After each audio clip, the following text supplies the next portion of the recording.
السلام عليكم ورحمة الله تعالى وبركاته. مرحبا بكم معايا من جديد. نتمنى تكونوا بخير وعلى خير. رمضان كريم، الله يدخلوا علينا وعليكم بالصحة والسلامة والعافية إن شاء الله. الوصفة ديال اليوم إن شاء الله كيف كتلاحظوا عبارة عن جوج معسلات بالحشوات اللي مختلفة كيجيونا رائعين ولذاذ.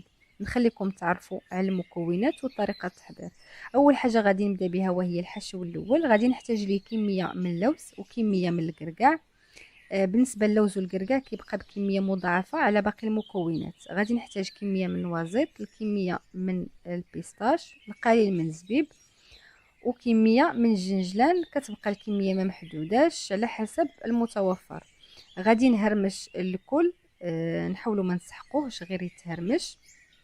غادي نضيف ليه قطع من الزبيب من بعد ما كنكون قطعته قطع اللي كتكون صغيره. غادي نضيف كميه او نصف كاس صغير ديال السكر كلاصي. ممكن تضاعفوا الكميه الا كتبغيو الحلاوه اكثر. غادي نضيف نصف ملعقه صغيره ديال القرفه وقبصه ديال الماء. غادي نخلط النواشف مع بعض حتى كيندمجوا.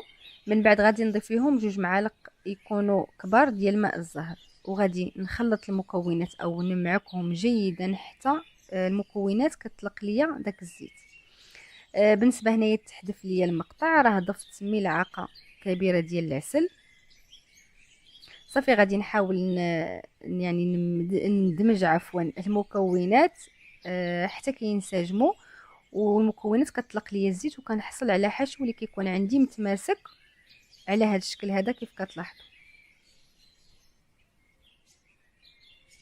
صافي غادي نترك الحشو ديالي جانبا. غادي نمروا باش نحضروا الحشوه الثانيه اللي غادي نحتاج ليها نصف كيلو ديال اللوز. 4 كيلو كنكون قليته وربع خليته خضر على هذا الشكل هذا. غادي نطحنهم بجوج وغادي نضيف لهم ملعقه كبيره ديال الزبده. غادي نضيف لهم ملعقه كبيره ديال الحامض او الليمون معسل، راه ديجا شاركته معكم قبل في فيديو سابق، غادي نخليه لكم في صندوق الوصف. طريقه التحضير ديالو جد سهله. غادي نضيفوا رشه ديال الملح وغادي ندمج العناصر مع بعض حتى كينسجموا. من بالنسبه للوز اللي كنكون طحنت خضر كنكون طحنت معاه النصف ديالو ديال الكميه ديال السكر. عندي يعني ربع كيلو ديال اللوز غادي نطحن معاه نصف ربع ديال السكر. صافي غادي ندمج العناصر مع بعض او المكونين حتى كيندمجوا وكنحصل على عقده اللي كتكون عندي متماسكه. صافي كنكون تركت الحشوتين جانبا. غادي نمر باش نقطع معكم الورقه. هنا احتاجيت كيلو ديال الورقه اللي غادي ناخذ غير نصف ديالها. بالنسبه للورقه عندي هنا حجم كبير، غادي نقطع نصف الكميه على هذا الشكل هذا على النصف. من بعد غادي نقطعه الى اجزاء كيف غادي تلاحظوا معايا.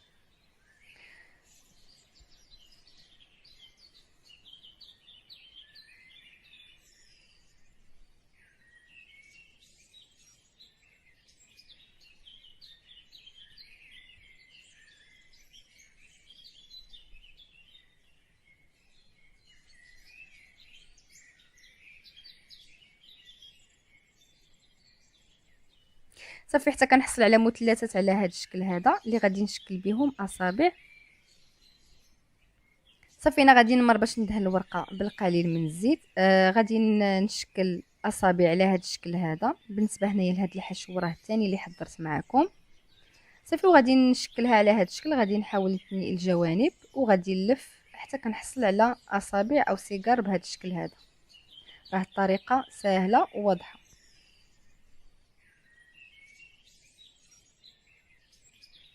كيف كتلاحظوا كيجي هذا هو الشكل ديالهم.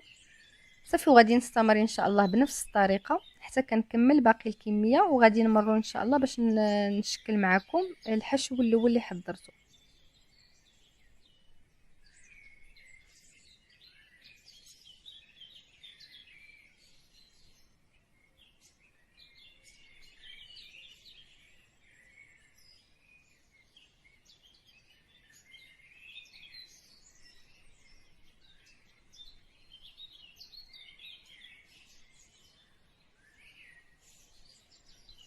صافي كنكون كملت الكميه. غادي نمر باش نقطع الورقه الثانيه او النصف الكميه اللي بقات ليا. غادي نقطعها على 3 ديال الاجزاء. اللي غادي يكونوا عندي متساويين. نحاولوا ناخذوا العبار بالقطعه الاولى. غادي نحيد يعني الجوانب، وغادي ناخذ العبار وغادي نقطع كيف قلت لكم. يعني عندي الحجم الكبير غادي نقطعه الى 3 اجزاء.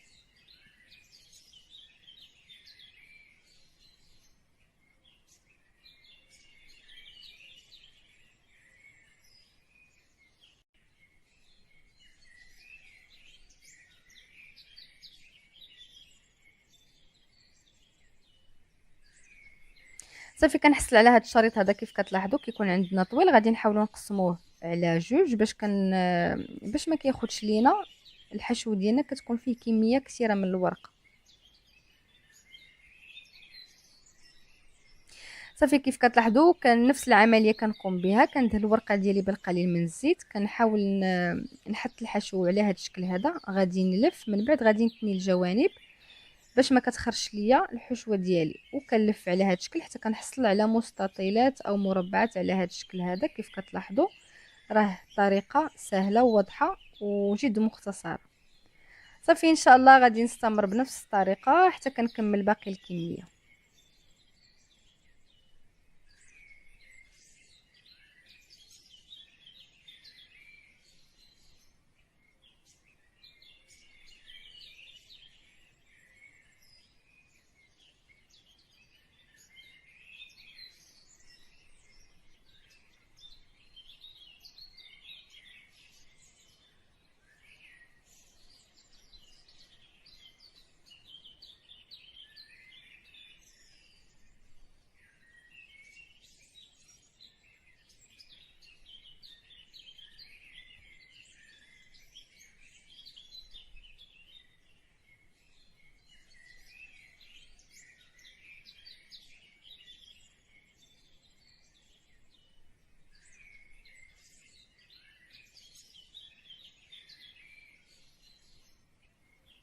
صافي هنا من بعد ما كملت الكميه اللي عندي كامله، غادي نمر باش نغلق الجوانب.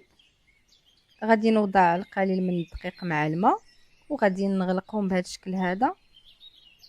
صافي باش ما كيتحلوش معايا في الطياب. غادي نستمر بنفس العمليه حتى كنكملهم كاملين ان شاء الله. صافي هنا وضعتهم في الصفيحه اللي غادي ندخل الفرن.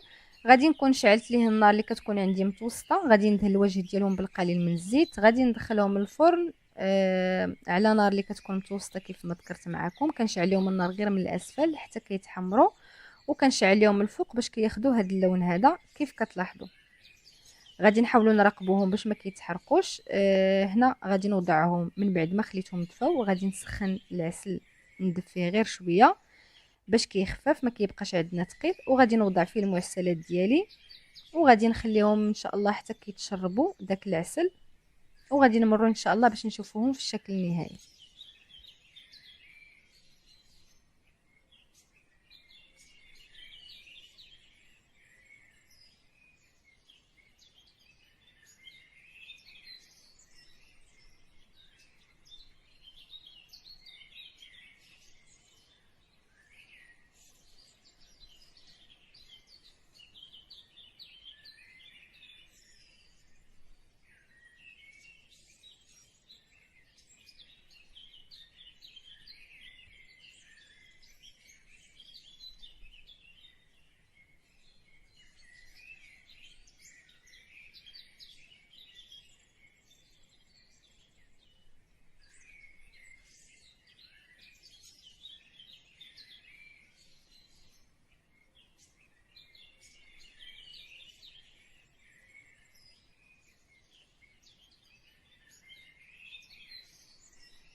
صافي هنا كنكون كملت الكميه وتشربت ليا داك العسل. غادي ندوز باش نزينها معكم. هنا احتاجيت كميه من النوازيط اللي كنكون بشرتها او حكيتها في واحد الحكاكه اللي كتكون عندي رقيقه حتى كنحصل على يعني رقائق ديال النوازيط. صافي وغادي نشكل او عفوا غادي نزين بهم الحشو ديالي اللي حضرت معكم المستطيلات.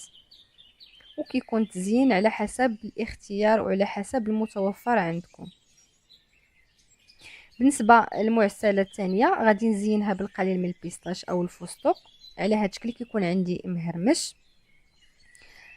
وكيف ما ذكرت معكم او غادي نذكر معكم كيبقى التزيين اختياري وكل واحد وباش كيبغي يزين.